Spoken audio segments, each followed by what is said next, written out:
Hello everyone, आज हम discuss करने वाले हैं structure of prokaryotic cell. Class 11th में जब एक स्टूडेंट जाता है तो सबसे पहले उसे यही चीज बहुत दैट परेशान करती है कि हम किसके बारे में स्टडी करें या हम शुरुआत कहाँ से करें। तो वो शुरुआत करता है, वो स्टूडेंट को शुरुआत करनी चाहिए सेल से। So what is the definition of cell? Cell, it is a structural, functional, fundamental organization or unit of our the living organism. Cell क्या होता है? सेल होता है स्ट्रक्चरल, फंक्शनल ऑर्गेनाइजेशन। हर लिविंग ऑर्गेनिज्म में एक यूनिट होता है। आपको पता है ह्यूमन बॉडी रहने दो, प्लांट्स बॉडी रहने दो, वो बनती है सेल से। तो सेल के कितने टाइप्स होते हैं? Cell is divided into the two types, one is prokaryotic and another is eukaryotic. दो अलग अलग टाइप के सेल होते हैं, प्रोकैरियोटिक और यूकैरियोटिक सेल। आज हम डिस्कस करने वाले हैं प्रोकैरियोटिक सेल के बारे में। तो स्टूडेंट्स, प्रोकैरियोटिक सेल क्या होता है? सबसे पहले तो प्रोकैरियोटिक सेल की डेफिनेशन क्या है हम वो देखेंगे। प्रोकैरियोटिक सेल है जिसमें यूनिसेल्युलर ऑर्गेनिज्म प्रेजेंट है।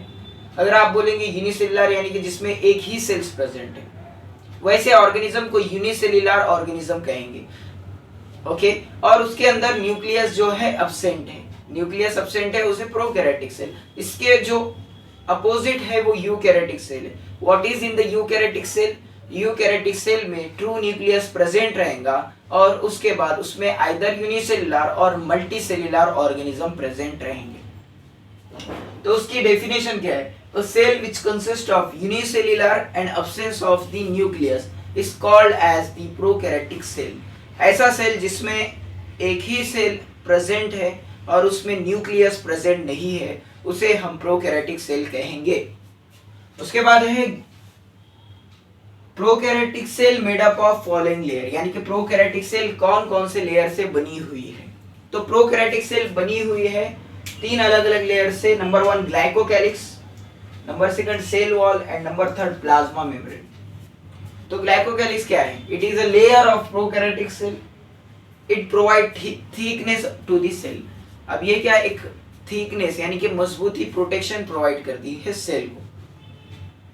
ग्लाइकोकैलिक्स याद रखिए, glycocalyx it is a layer of prokaryotic cell and it is provide the thickness to the cell. उसके बाद है cell wall. The cell wall determines the shape of the cell. Cell wall का काम क्या रहता है? सेल वॉल का काम रहता है सेल को एक शेप डिटरमाइन करना।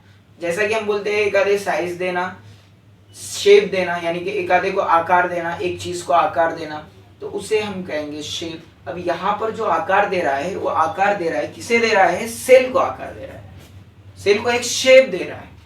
ठीक है, तो किसका काम रहता प्रोकैरियोटिक सेल में? अगर ऐसा क्वेश्चन आया तो आप बोलेंगे वो उसका आंसर है सेल वॉल।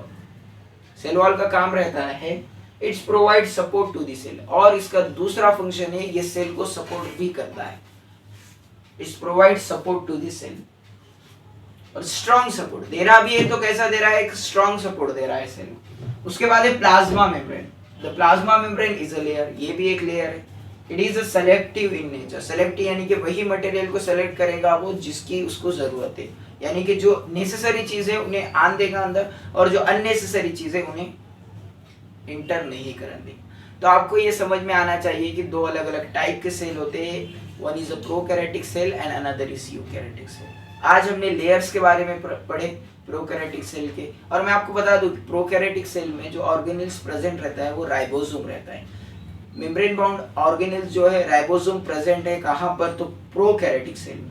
और सेल ऑर्गेनेल्स राइबोसोम प्रेजेंट है प्रोकैरियोटिक सेल में, और ये also present in the eukaryotic cell. कुछ ऑर्गेनेल्स ऐसे भी रहते हैं जो प्रोकैरियोटिक सेल में प्रेजेंट है लेकिन यूकैरियोटिक सेल में अब्सेंट है। जैसा कि हमने बात करें प्रोकैरियोटिक सेल में, जैसा कि हमने बात करें कुछ चीज ऐसे रहते हैं जो यूकैरियोटिक सेल में प्रेजेंट है लेकिन प्रोकैरियोटिक सेल में अब्सेंट है। तो इसी तरीके से हमने यहाँ पर आज जो देखे हैं प्रोकैरियोटिक सेल के बारे में, उसके लेयर्स के बारे में, और आने वाले वीडियो में हम यूकैरियोटिक सेल के बारे में देखेंगे, इसके जो सेल ऑर्गेनेल्स है और इसके बारे में हम भी देखेंगे। ठीक है, अगर आपको वीडियो पसंद आया तो प्लीज इस वीडियो को लाइक और चैनल को सब्सक्राइब कर आपके दोस्तों में शेयर करना ना भूलिएगा। Thank you very much.